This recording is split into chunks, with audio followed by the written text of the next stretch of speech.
Hey everybody, I'm Derek with Adobe Rock, and I'm here today with Mike Daniels of Edge Envy, and we're checking out his yard. We're gonna do a little yard tour, is that all right? Great, yeah, I'm super excited. All right, let's have a look. So how long have you been here? So I was actually the very first house in this community. I've been here 8 years, and it's been an absolute blast. I absolutely love it. We moved here from West Valley, and the experience has just been exceptional. Everybody always asks me how I love, or what I think about Lake Point, and I tell them it's awful. Don't move here because we don't need more people. But it's been really great. So 8 years, and I would say from probably 30 minutes in, I was so excited to get going that it was like rocky dirt. Yeah. And I thought that if I took a shovel and a rake to it, that I could get rid of the rocks. Well, the more I did that, the more rocks I pulled up, and knew that I had to put a game plan together. So yeah. So knowing the area, I'm assuming no trees, no vegetation, just dirt and a lot of rocks, right? Just dirt, and with as much elevation and stuff that I have, there was a lot more to begin with. And yeah, if you're familiar with the area, any other landscaper that's attempted to do work here, any fence guy that's attempted to put in a fence, knows that you can't dig a hole without picking up at least a basketball size rock. So yeah, it's been a lot of work, a lot of trial and error, but I think we've got it pretty dialed now. Right. When we lived in Tooele first before our current home. When I did my fence, we had to rent a jackhammer. It was that kind of digging, and it's crazy what it's like out here. But you have turned it into an oasis. Yeah, that's kind of been the goal. Is that I wanted something that was a space that the family could enjoy. We had enough grass, but not too much grass, and it's gone through multiple changes. So originally we did have grass like wall to wall with some flower beds. And over the years, I realized that it was kind of a waste. We didn't need that much grass. Cut it back, add more plants. So yeah, we've gone through a few changes over the past few years, but I'm really happy with where we're at right now. Yeah. Well, I'm hearing running water, and I love water features. Let's check that out. Yeah.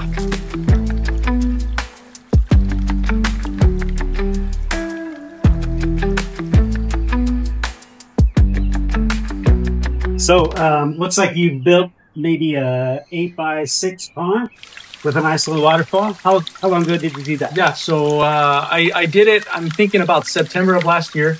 So kind of coming on about 3/4 of a year now. Okay. And yeah, it was just kind of a spur of the moment thing. I just kind of got going, started digging, and all the rocks that are around it actually all came out of the hole. So that's a prime example of the ground that we have here. Every bit of it. So it kind of worked out in my favor because obviously you need boulders and rocks to retain it and build it and kind of shape it. So for me, it worked out great because I had free materials at my disposal, and was able to make it quick. So fortunately, there's this really cool company down the street called Adobe Rock, and they just happened to be a aquascape dealer. So when they brought that on, I actually got super excited. So it's been in my mind for the past year and a half or so since you guys brought it on. Yeah. Yeah, I ran down there after I had already started digging the hole, and it happened to have everything I needed. So I was able to get the liner, the pump, all the tubing, and yeah, we just made it happen. So well, it looks like you've done a great job, especially for your first build. And it looks like I can see a fish down there. Yes. How many fish do you have? So we've got 7. They're like a koi goldfish kind of breed. There's 3 called shabunkin, and then there's 4 sarasas. We've gone through a little bit of trial and error on trying to figure out what we had to do chemical-wise to make sure we're keeping it clean. Yeah, for sure. And but I think I've got a pretty good hold of it. The water's been staying super clean, and just kind of getting through the learning stages of realizing that a pond is supposed to have green algae on the bottom. It's not supposed to be crystal clear on the rocks all the time. So I think I probably cleaned it a little bit too much in the first little bit and didn't let it establish like it needed to. But now that I've kind of learned and realized that it needs to be like that, it's been doing really well. So yeah, well, there's lots to love about the water feature. You got the fish, and you got the chance to grow water plants, which you can't grow in the desert without water. Yep.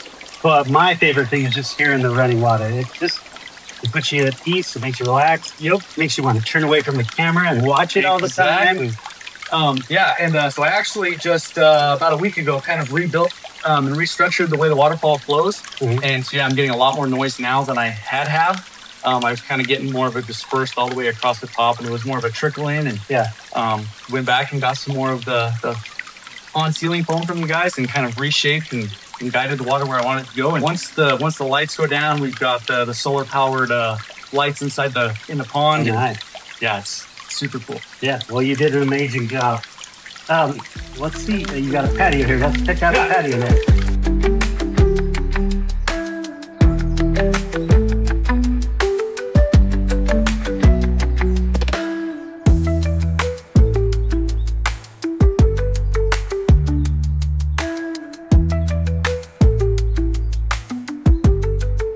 Well, this is a very nice paver patio, and we've got a fire pit here. Yep, it's definitely one of my favorite places to come hang out. Yeah. Once the sun goes down, we'll get the tiki torches lit and get a fire started, and yeah, it's just super relaxing. Right here tucked up against the mountain, we kind of quieten. You can't really hear much road noise or anything going on, so come nighttime you pretty much get crickets in the waterfall. And yeah, I bet you've got a lot of lights here, and the sound of the water, and the sun's gonna set right over our shoulders. Yep.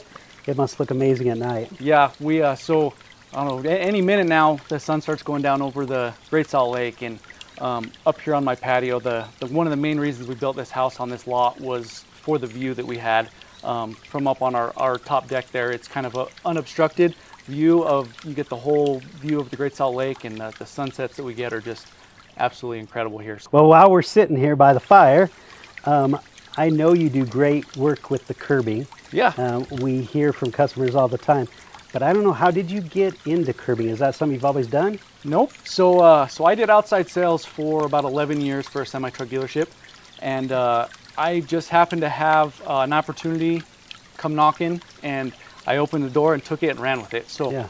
there was a local guy here that did curbing. It just so happened one day I was in one of my customer shops, and for whatever reason I decided to call Carl instead of just give my friend his phone number. And he answered the phone and remembered who I was, and told me that his kids that had been doing it with him were all graduating high school, and that he was most likely not going to be doing it anymore, and that he possibly was going to sell his equipment. And just right then and there it popped in my head, and I was like, huh, maybe I could be a curbing guy. And so I went and met with him, and we came up with a deal that worked for both of us. We've been in business for 6 years, and I mean, I pat myself on the back, but a lot of trial and error, a lot of learning as I go, and I think I picked up a lot of tricks that a lot of other guys out there don't do or haven't been able to figure out yet. And our customer base is amazing. Yeah. So I've been very fortunate that my business has thrived, that I have great employees that come and help me out every single day. Yeah. So yeah, that's the key, is opportunities come around. It's taking them and knowing them when they happen. Yep. And I think you do amazing work with the curbing. We recommend Edge Envy to anyone that wants landscaping curbing, and it's amazing how, you know, one little thing can turn into something so big. I'm able to show them pictures and videos here at my house of things that I've done, things that I know work and don't work, and it's really opened the door for me to expand what we do at Edge Envy. I always say that I would love to have like a 5-acre property. My problem is that I would have to have 5 acres of this. Yeah. I wouldn't be able to just have a little bit and then kind of leave the rest of it to just be native natural grass, because I would just keep moving and starting a project, and once I start a project I can't stop. So well, it's good and bad. 100% understand your dilemma. Well, I could probably sit here by the fire all day, but there's something I'm seeing that I want to talk to you about over here. Yep. Can we go check it out? Let's do it.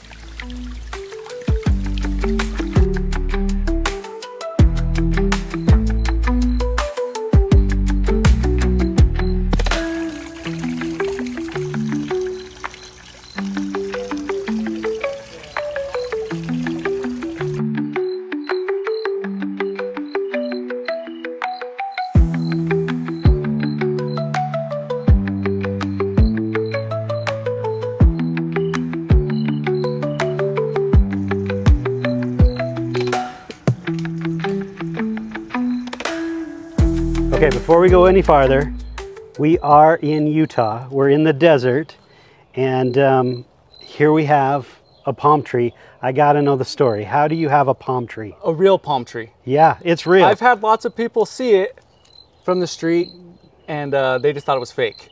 And nope, it is a real palm tree. It's a windmill palm, and then they go, well, how does it survive the winter? Yeah. Well, this particular tree is cold hardy to 10 degrees. So it kind of is right there at the limit of what our cold temperatures are. Okay. Now that doesn't mean that you can just leave it all winter long at its minimum temperature and it's just gonna thrive and do good.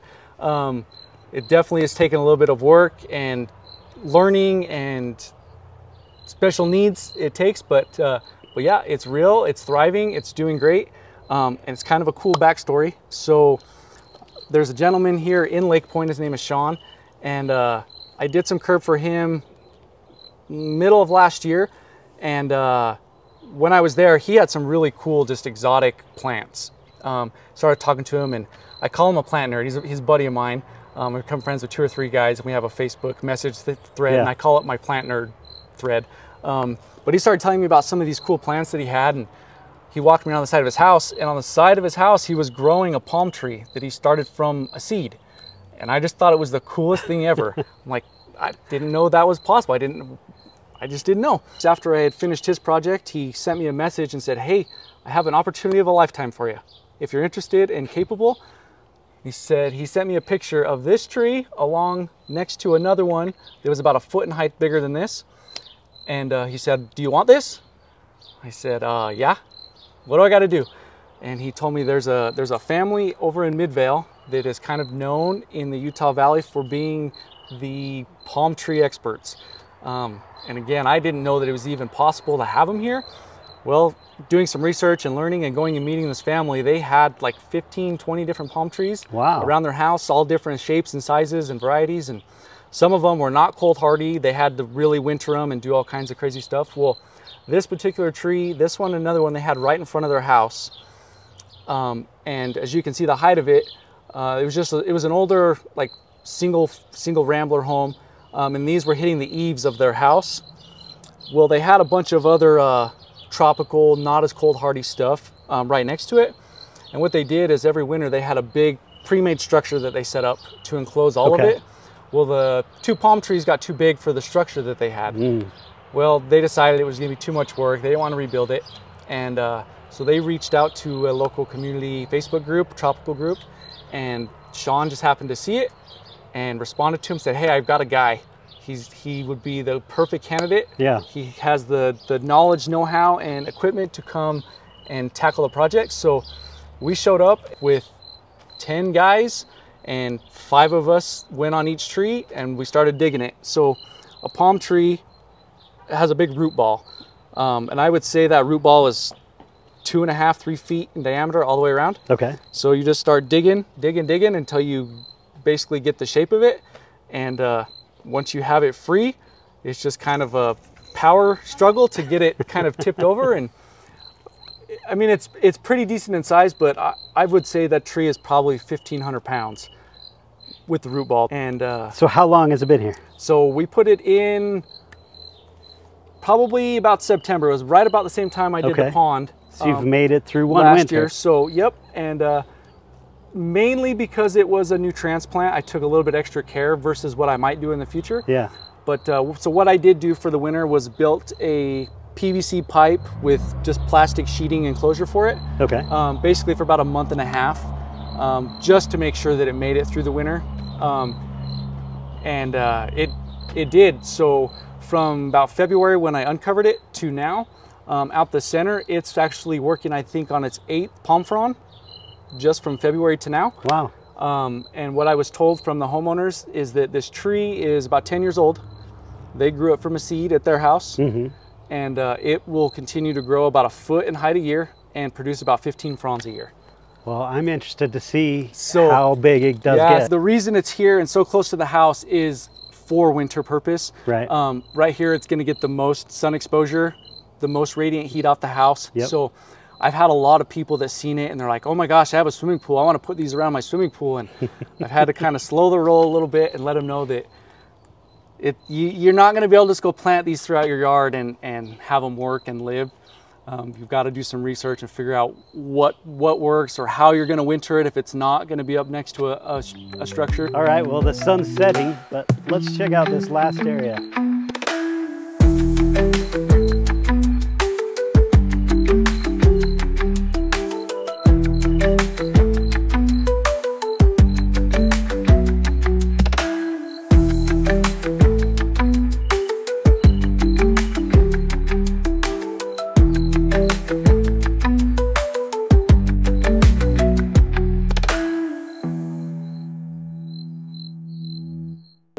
Well, we're learning a lot about you and sharing that with our friends on YouTube. Yeah. We know about the edging, we know about growing palm trees, but something they may not know, or they may know, that I just learned is that you're also a racer. And what does every racer need? Yes. He needs a track in his backyard, right? Yes. So I'm living through my kids at the moment, and I grew up racing, riding BMX bikes, building jumps in the fields, everywhere we could. So yeah, I took some of my experience with building jumps and stuff in my younger years, some of my motocross background, and then just my passion for racing in general. I also race circle track sprint cars, and I've done that since 2009 and have had a really successful career doing that. And yeah, so it kind of led us to where we are here. Yeah, and you've not only built that track, but you've used this space perfectly. You've got the sunken trampoline, yes, and the putting green and the track all in one. So we had the certified playground wood chips here with big wood playground. Well, with some of the crazy windstorms we have here in Lake Point, it didn't last very long before that was toppled over. It was another one of those, came home from just doing something one day and was standing here and went, bike track. That's what we're gonna do. So what did I do? I loaded up myself in the dump truck and headed down to Adobe Rock. Yeah. And went and talked to him and gave him kind of the idea of what I was doing and said, hey, I need some dirt that's going to work and compact really good for me to build this little bike track. And one of the guys there said, I think I just happen to have a pile of stuff we don't know what to do with that might work just perfect. So a few trips later, laid out a bunch of dirt and we had a bike track. And it worked great. It works great. The kids are out here. I'm out here. 3 or 4 laps in, I can't breathe. I'm kind of an old retired guy anymore, but yeah, so we built the track, and then I had the spot in the center. What do I do with that? Well, who doesn't want a putting green in their backyard? Right. So we have a putting green. It was on my radar for the last couple of years. We had it all laid out. I laid all this curb last summer, preparing for it. I did a bunch of compaction, went and got a bunch of road base from you guys, let that sit, recompacted it multiple times, and then leading up to the Tooele Valley Garden Tour, I knew that was the last thing I had to get done, yeah, to make sure that the yard was ready. Well, your whole yard is fantastic, and the reason we've decided to do these yard tours is because, you know, being a landscape center, a lot of people come in and they say, you know, what ideas do you have? Yeah. The key to doing your backyard, to me, is make it for yourself. You know, too many people just do, well, I'll just do grass in the backyard. And your yard epitomizes that. You know, why not have a track? Why not have a putting green? Yes. Why not sunken trampoline, a pond? There's just so much here going on. I could see you and your kids just spending all day out here. And that's what your yard should be, right? Exactly. It's, you know, it's one thing to have a home that you love to be inside and be cozy and spend family time and cook dinners in, but yeah, growing up here in Utah, if you're anything like me, you grew up camping, hiking, going to the lake, racing dirt bikes, riding bikes through the neighborhood. You know, I don't want to be inside. I want to be outside. Even though I'm outside all day, every day working, I still come home after working outside all day and spend hours out here. Yeah. Well, Mike, thanks a lot for letting us come visit. Your yard is amazing. And even better than that was getting to know you a little better. You're amazing just in yourself. Yes, I appreciate it. It's been an amazing experience. I was super excited and grateful to be have the opportunity to be put on the garden tour. It opened the door for so many opportunities and so many people. And I can't thank you guys enough for all your continued support for the community. I absolutely love going in and dealing with you and all of your gals at the counter. All the guys that are in the loaders. I mean, I feel like I'm your #1 customer when I go in. I feel like I get, you know, everything gets dropped when I walk in the door. I feel like I'm the most important person, and that goes a long ways. So I can't thank you guys enough. It's been super good and super helpful for me to have a local place here that I can go and refer my customers to, and have a great website, you know, for them to look at. You know, I absolutely love that I've been able to showcase so much of your guys' product here. It's helped me sell my business to my customers, and it's been a great relationship. So yeah, and speaking of his business, if you want quality curbing, landscape curbing, give Mike a call. We're going to put his information at the end of this video. You can hit him up.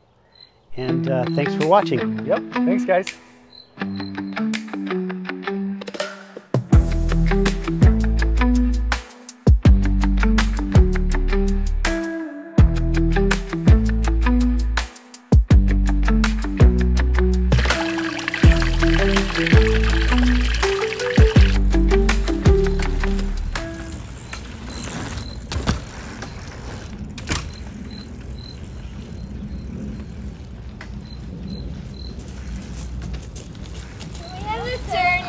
No way! Oh, my turn! Why not? You don't need to spin these bikes. Yeah.